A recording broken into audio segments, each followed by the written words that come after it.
این هفته خبر تو خبر داره براتون از موجی که بعد از وقایع فرانسه تو دنیا راه افتاد و آخوندا رو حسابی به دست و پا انداخت. هم محکوم کردن، هم خوشحالی کردن، هم مثل این پاسدار کوثری قاط زدن و به سوژه تمسخر خودشون تبدیل شدن. نقل قول هفته. این هفته رئیس کمیته دفاعی مجلس بعد از حادثه پاریس گفت دولت فرانسه اگر نمیتواند امنیت پاریس را تأمین کند آن را به مستشاران ایرانی بسپارد. آخه مستشاران شما هم که دارن یکی یکی تو سوریه میترکن. اول کلاه خودت رو صفر بگیر باد نبره، بعد از این حرفو بزن.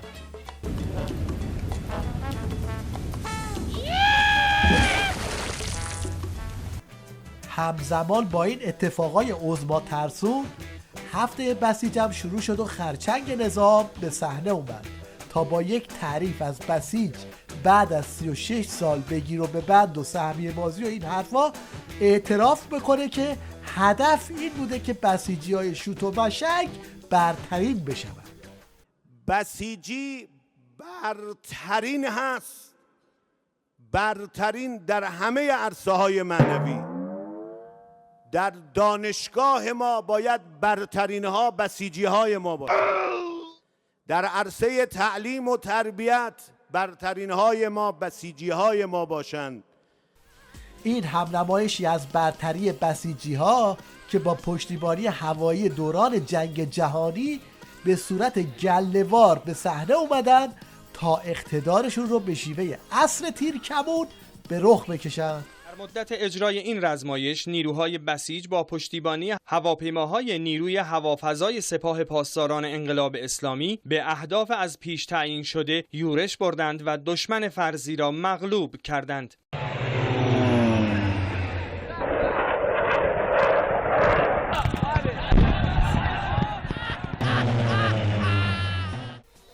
بعد از این حمله گله‌ای سرتشتک بسیجی اومد به نوچه‌هاش مثلا دل بده، اما بدتر زیر دلشون رو خالی کرد. چجوری؟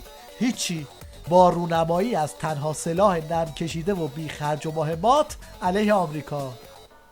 امریکا در استراتژی ترور شکست خورده، در استراتژی کودتا شکست خورده. چه باید بکنه؟ فیلم‌های پلیسی دیدید؟ گاهی پلیس مجرم رو دنبال میکنه، جنگ و گریز میشه، مجرم مهماتش تموم میشه. مجرم چی میگه؟ میگه مذاکره. خودش نزدیک میکنه به پلیس، سعی میکنه فریب بده، سعی میکنه نفوذ کنه. اگه اون پلیس یه هوشمنده سر تفنگش نگه میداره به سمت این مجرمی که تا حالا تیراندازی میکرد، به این سادگی باور نمیکنه، تا آخر نگه میداره تا اینو تسلیمش کنه. اون تفنگ ما که به سمت امریکا گرفتیم که اون ازش وحشت داره، اون تفنگ چیه؟ مرگ بر امریکاست.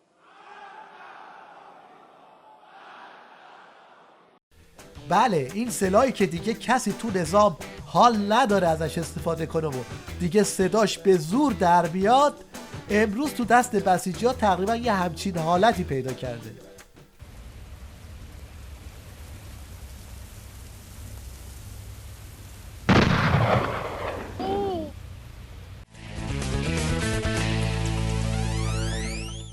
تو هفته‌ای که گذشت 2-3 تا قطعنامه هم علیه آخوندا تصویب شد که حکم چند تا توپوزی به دیپلماسی لبخند شیفری رو داشت و باعث شد لبخند رو لبای امام جواد ظریف بماسه. دو قطعنامه‌ای که روز گذشته کمیته سوم مجمع عمومی ملل متحد در حوزه حقوق بشر تصویب کرد شاید یکی از طنزهای تلخ روزگار باشد که کشورهایی که نه از قانون اساسی خبری دارند و نه از انتخابات در مورد انتخابات آزاد در سوریه صحبت می کنند و متاسفانه به دلیل برخی ملاحظات رأی هم می آورند. نوچه های باند خامنه هم که منتظر فرصت بودن رفتن بالای منبر و دیپلماسی لبخند شیخ رو به رگبار بستن. اگه دوست هموطن و مؤمن و شیعش رو زیر پا گذاشت ولی لبخند به دشمن زد، دشمن به اون رحم نمیکنه. دشمن سر بیزنگا اول خودتو رو نابود میکنه، بعد سراغ اون یکی میره. چون حداقل اینه، او خیانت نکرد، تو خیانت کردی. سزای خائن اول گردنشو بزنن. بز بیاره یعنی این: از یه طرف آخوندا دارن سانتریفوژا رو جمع میکنن، از اون طرف آژانس از این گزارش‌ها منتشر میکنه. به گفته نجفی متاسفانه گزارش جدید آژانس تقریباً همان گزارش‌های پیشین است. مدیر کل آژانس بین‌المللی انرژی اتمی در گزارش خود به کشورهای عضو ادعا کرده است که برخی فعالیت‌های هسته‌ای خاص ایران مغایر با قطعنامه‌های شورای حکام و آژانس است. اینم جدیدترین شیوه ماستمالیزیشن بعد از گزارش جدید آمانو. سایت هسته‌ای نبوده، لونه سگ بوده. آمانو آقای کمالوندی اشاره میکنه به بازدیدش از پارچین و اشاره میکنه که در پارچین علائمی از یک بازسازی جدید دیده شده، در حالی که آقای نجفی اعلام میکنه که اتاق استراحت بوده. اینها و این مسئله نوعی بهانه‌جویی نیست به نظر شما؟ اشاره کردن آقای نجفی که این یک در واقع اتاق استراحت بوده. در گذشته هم حتی محلی بوده برای سگ نگهبان، مثلا اینا در ماهواره دیدم، برایشون عجیب بوده که این چی هستش، مثلا شاید یه تأسیساتی، شاید یه پمپ.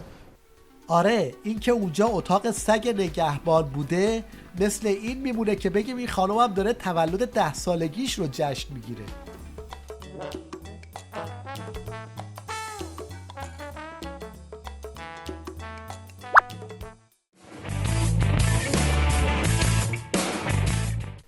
خالی بند برتر هفته این آخوند گوشخاره که صاف صاف تو دوربین نگاه میکنه و میبنده. ما تلاش وافری را به خصوص در این سالهای اخیر داشتیم که با مفاسد اقتصادی بدون تبعیض برخورد بشه و کسی در این خصوص حاشیه امنی نداشته باشه. اما ظاهرا این وسط یه عده هم هستن که حاشیه امن که چه عرض کنم، اتوبان امن دارن. آقای دکتر آخوندی نظر ما پشت پرده های سازمان بنادر رو باز بکنی. من باز میکنم.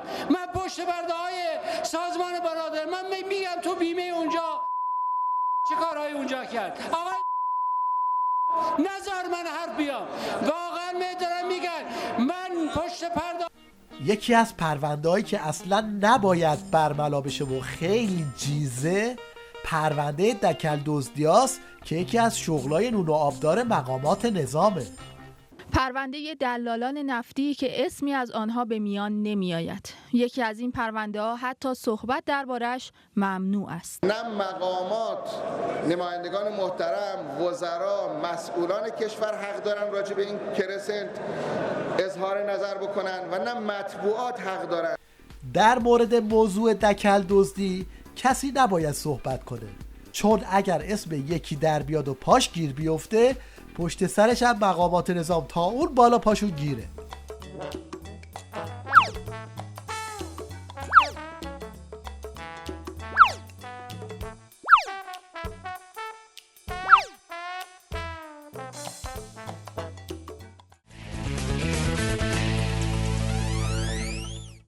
اینم تازه ترین جنگولک بازی آخوندا برای بزک دوزک چهره قرازشون، المپیک آخوندی. دومین جشنواره فرهنگی ورزشی طلاب حوزه علمیه استان اصفهان با حضور بیش از 600 طلبه آغاز شد. تنیس، جودو، تکواندو، تیراندازی و شنا در حال برگزاری است. این هم یکی از دیپلمات‌های سابق نظامه که بعد از عمری دلالی مماشات اینجا تو بلغور کردن 4 تا جمله به زبان انگلیسی بکسوات میکنه. داشت در نشست سیاست خارجی برلین انگلیسی صحبت میکرد که Actually, thanks to my friend American friend who talked about Iran nuclear cases. آخه خرس گنده بچم نیست که بگیم نمیفهمه که وقتی یک کاری رو بلد نیستی نباید تلاش کنی که نشون بدی بلدی.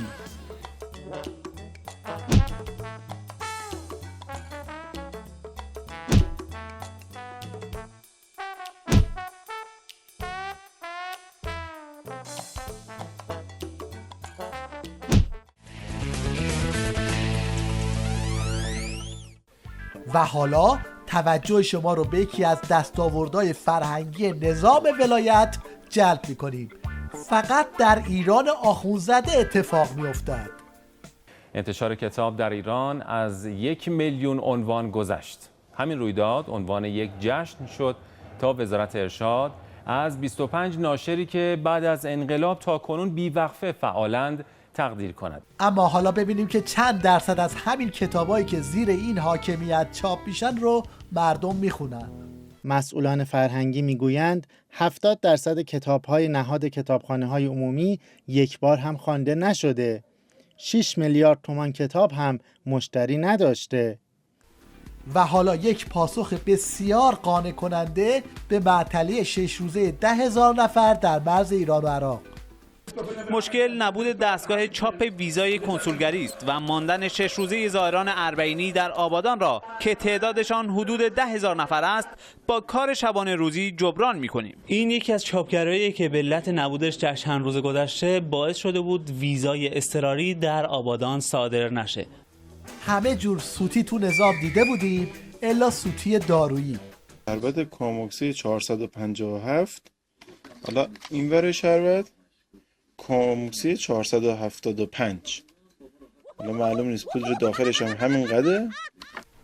بدون شرح، یک چهره تکراری با حرفای تکراری، منتها این بار در محل جدید مأموریتش در لیبی. سازمان ملل نیز بی‌طرف است. اینو من همیشه تاکید کردم که سازمان ملل همیشه تلاش می‌کند درگیری‌ها و جنگ‌ها پایان یابد.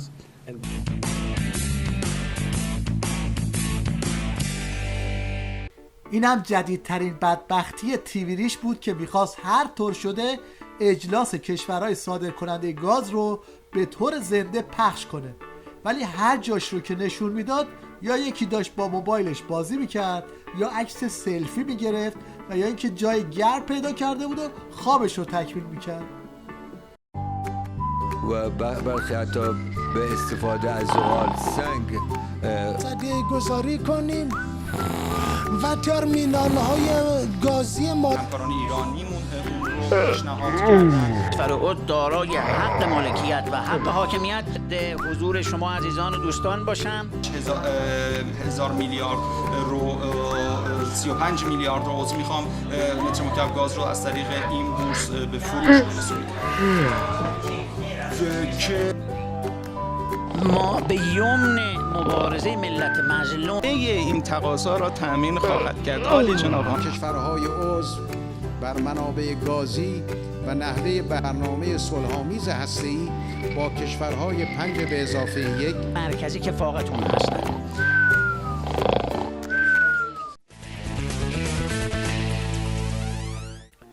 ترسناک ترین میوه دنیا کدوم میوه است؟